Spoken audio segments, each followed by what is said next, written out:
என்னங்க இன்னும் வீட்டுல நடந்தது யோசிச்சுட்டு இருக்கீங்களா? அப்படிலாம் ஒண்ணும் இல்ல வேலு. உங்களை பார்த்தாவே தெரியுது நீங்க அதை பத்தி தான் யோசிச்சுட்டு இருக்கீங்க அப்படின்னு. விடுங்க, அக்காவும் கீர்த்தியும் உங்களை சரியா புரிஞ்சுக்கலங்க. அதுக்கு நேரம் வரும்போது அவங்களும் உங்களை புரிஞ்சுப்பாங்க. கீர்த்தியும் அண்ணியும் என்ன திட்டினதை பத்திலாம் நான் கவலைப்படல வேலு.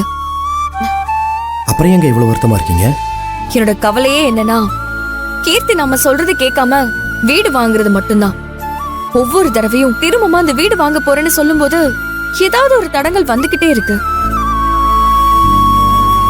தெய்வம் நம்ம கிட்ட இது வேண்டாம் வேண்டான்னு சொல்ற மாதிரியே இருக்கு.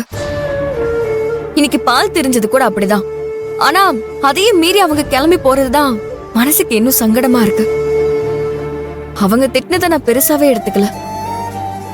இங்க பாருங்க, நம்மளால என்ன பண்ண முடியுமோ அதையெல்லாம் செஞ்சாச்சு. அதுக்கப்புறம் கடவுள் விட்ட வழிதான். நீங்களும் அதை தடுக்கிறதுக்கு எவ்வளவோ போராடி பார்த்துட்டீங்க. ஆனா ஒன்றும் நடந்த மாதிரி தெரியல. இதுக்கு மேல கடவுள் தாங்க காப்பாற்றணும். என்னது? என் பொண்ணு அந்த கீர்த்தி திட்டுனாளா?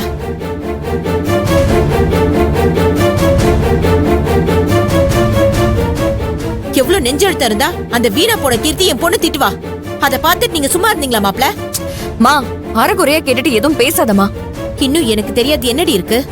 இத்தனை வருஷத்துல பெத்தவன் நானே உன் மனசு நோகிற மாதிரி ஒரு நாளும் பேசினதில்ல. ஆனா அந்த வீட்ல கண்ட மூதேவிங்க கிட்ட பேச்சு வாங்குறேன். அதை விட அவங்க ஏமாந்துட கூடாதுன்ற கஷ்டம் தான் உனக்கு அதிகமா இருக்குல்ல? அவ்வளோ நல்லவளா நீ இருக்க வேண்டாம். உன்ன மாதிரி ஏமாந்தவ ஒருத்தியும் இந்த உலகத்துல இருக்கவே மாட்டான். மா, உனக்கு எத்தனை தடவை தாமா சொல்றது? என் குடும்பத்துக்காக எவ்வளவு கஷ்டத்தை வேணாலும் நான் தாங்கிக்குவேன். நீ ஒண்ணு இதுல தலையிடாத. அதிகமா உனக்கு சொன்ன புரியவே மாட்டேங்குது. ஏண்டி சொல்ல மாட்ட? பெத்தவ உன்னை நினைச்சு எவ்வளவு கஷ்டப்படுற. உனக்கு என் கஷ்டம் என்னைக்காவது பெருசா தெரிஞ்சிருக்கா? எப்பவுமே உன் புருஷன் விடுதான் உனக்கு பெருசா போச்சுல. ஏமா இப்படி பேசி பேசி ஏமா என்ன டார்ச்சர் பண்ற? ஆமாண்டி, நான் பேசுறது உனக்கு டார்ச்சர் தான்.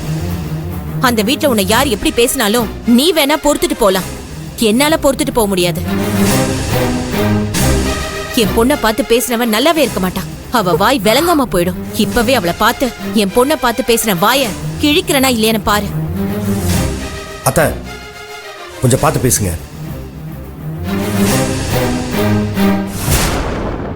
இங்க பாருமா, உனக்கு நான் இத கடைசியா சொல்றேன். இப்ப நீ அந்த வீட்டுக்கு போய் பிரச்சனை பண்ணான்னு வெயு.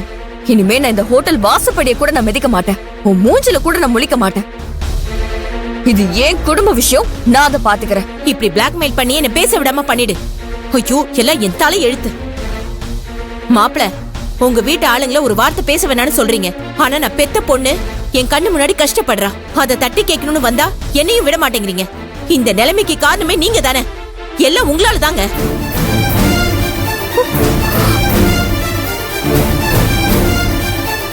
எப்ப என் பொண்ணு உங்களை பார்த்து நீங்க தான் வேணும்னு கட்டிக்கிட்டாலோ அப்பத்துல இருந்தே அவளுக்கு கஷ்டம் தான். இவளுக்கு இதுவும் வேணும், இன்னமும் வேணும். அத்தை, கோவத்துல வார்த்தை விடாதீங்க. ஏமாப்ல, உங்களுக்கு கொஞ்சம் கூட மனசு உறுத்தவே இல்லையா? கட்டின பொண்டாட்டிய உங்க வீட்டுல இருக்கவங்க இவ்வளவு கேவலமா நடத்துறாங்க. அதை தட்டி கேட்க உங்களால முடியாதுல்ல? நீங்களா ஒரு நல்ல புருஷனா? அனல்மணி, ஏய், என்ன பேசிட்டு இருக்க நீ? மாப்பிள்ளை பத்தி ஒரு வார்த்தை பேசின பல்லெல்லாம் கலன்றோம். அவர் யாரு நினைச்சிட்டு இருக்க? நம்ம வீட்டு மாப்பிள்ள. ஏதோ கழுத தெரிஞ்சு கட்டருமான கதையா நீ பாட்டுக்கு மரியாதை இல்லாம பேசிட்டு போற. முதல்ல நீ பேசின பேச்சுக்கு மாப்பிள்ளை கிட்ட மன்னிப்பு கேளு. கேளு.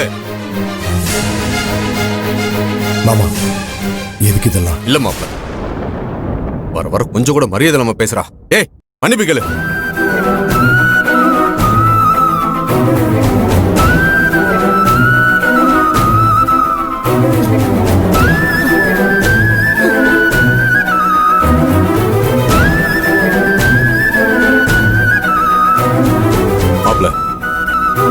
அவ பேசினதுக்கு நான் மன்னிப்பு கேட்டுக்கிறேன். தயவு செஞ்சு மன்னிச்சிருங்க மாப்பிள்ள. ஐயோ மாமா, என்னது மன்னிப்பு அது இதுன்னு?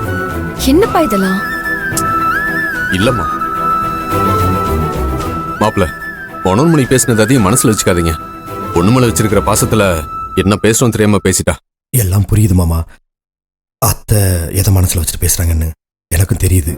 அப்புறம் இதை நினைச்சு நீங்களும் செல்வி ஹோட்டலுக்கு வரத நிறுத்திடாதீங்க. ஐயோ மாமா, என்னது? நான் இந்த ஹோட்டலை விட்டு போகணும்னு நினைச்சிருந்தா அத்தை பேசின முத நாளே போயிருப்பேன். ஆனா உங்களுக்காக மட்டும்தான் நானும் செல்வி இந்த ஹோட்டல்ல இருக்கோம். உங்க மனசு யாருக்கு வராது மாப்பிள்ள. பா விடுங்கப்பா, அம்மாவை பத்தி எங்களுக்கு தெரியாதா? நீங்க ஒன்னும் அதை நினைச்சு வருத்தப்படாதீங்க. கஸ்டமர் வர டைம் ஆயிடுச்சு, போங்கப்பா போய் வேலையை பாருங்க. சரிம்மா, நான் போய் வேலையை பார்க்குறேன். சாரி வேலு, என்னாலதான் நீங்க அம்மாவோட பேச்செல்லாம் கேக்குற மாதிரி ஆயிடுச்சு. என்னால நீங்க ரொம்ப கஷ்டப்படுறீங்க. ஐயோ, கொஞ்ச நேரத்துக்கு முன்னாடி தான் எல்லாரும் உங்களை திட்டுறாங்க அப்படின்னு நான் உங்களுக்கு ஆறுதல் சொல்லிட்டு இருந்தேன். இப்ப என்னடானா நீங்க எனக்கு சொல்றீங்க. விடுங்க செல்வி, நான் எதை பத்தியும் கவலைப்படல. வாங்க போய் வேலையை பார்ப்போம். ம், வாங்க.